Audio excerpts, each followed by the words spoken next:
আল্লাহ পাক ইমানদার বন্ধুকে ডাকিয়ে বলছেন, হিন্দুকে রাখছেন, ইহুদিকে রাখছেন, খ্রিস্টান তো রাখেন না, কাকে রাখছে? ইমানদার গো। কিন্তু আমি যদি ইমানদার হই, মুসলমান হই, মুখে দাঁড়িয়ে রাখি, তাহলে আমি কি করবো? আল্লাহ তাকে সারা দেবো তো দিচ্ছি। নাম মোহাম্মদ কুদ্দুস আব্দুল করিম আব্দুল রহিম, আল্লাহ তাকে সারা দেয়? দেয়। তাহলে এই নাম মুসলমান নাম রেখে লাভ কি? লাভ আছে বলে? আপনি মুসলমানদের জন্মগ্রহণ করার পরেও আপনি আল্লাহ তাকে সারা দেন না, আফসোসের বিষয়।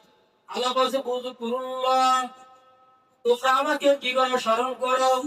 যিকরান কাসীরান কাসীরা, এমন স্মরণ করো, অধিক মাত্রা স্মরণ করো। সুবহানাল্লাহ। আল্লাহ বলছে, নিজে বলছে, তোমরা আমাকে স্মরণ করো, এমন ভাবে স্মরণ করো যেন মানুষ তোমাকে কি বলে? পাগল বলে। কিন্তু আমাদের পাগল বলে, টাকার পাগল বলে। ওরে টাকা কামাইতেছে, টাকা কামাইতে কামাইতে সব একটা শেষ। টাকা কামাইতে কামাইতে বলুন হাসপাতালে, কিন্তু টাকা কম শেষ। একটা ঘটনা দেখেছিলাম, 40 বছর বয়স, কিন্তু সন্তান হয় না।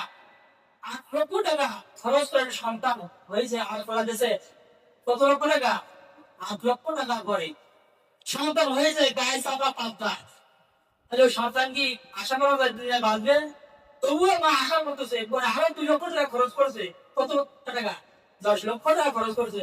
ওই আইসিইউতে সেই সন্তানকে এখন রাখা আছে, বাঁচবে কিনা ডাক্তার গ্যারান্টি দেয় নাই।